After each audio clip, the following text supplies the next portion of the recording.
Equation of a straight line, part 6.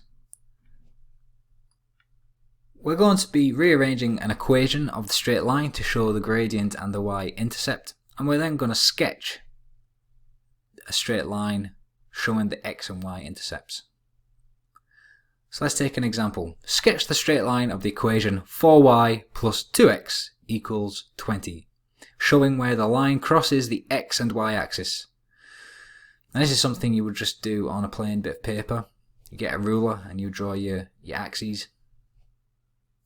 Okay, so the first thing we notice is this equation that we're given is not in the form that we want it to be in, showing the gradient and the y-intercept. So we have to solve this equation for y. We have to transpose this.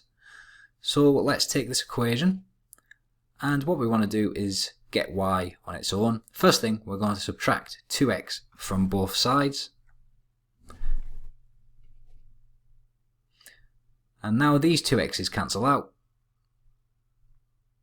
And this one remains on the right hand side of the equation. Now we want y, so we're going to have to divide 4y by 4, and we have to do the same to the right hand side. 4 of 4, they cancel out, so we're left with y. 20 divided by 4 is 5, and we've got minus a half x. Remember, we want it in the form y equals mx plus c, so it's handy to put it into this form, so we can just take this positive 5 to the side of the x there, and now we've got y equals minus a half x plus 5.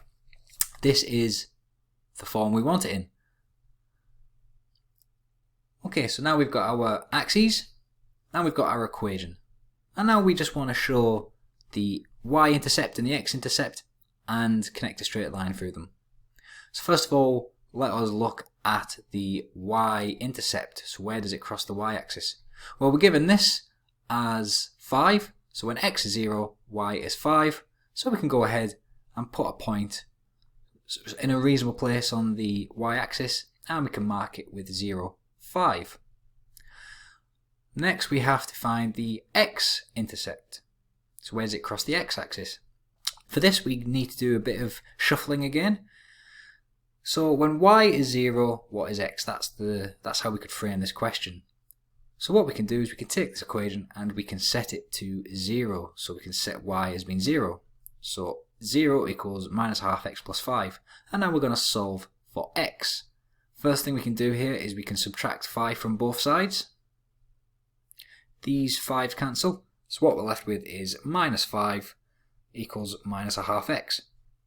Now we have to cancel out this minus half x to get positive x on its own. So what would you have to multiply both sides by to get x on its own here? We'd have to multiply both sides by negative 2.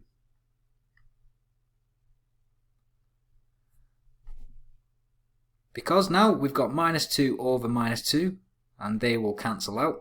And on the side you've got minus 2 times minus 5 would be positive 10. So 10 is equal to x, therefore x is equal to 10. And now we can put a point in a reasonable place on the x-axis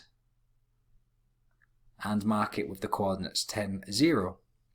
And all we have to do now is get a ruler and join a straight line through these points, like so.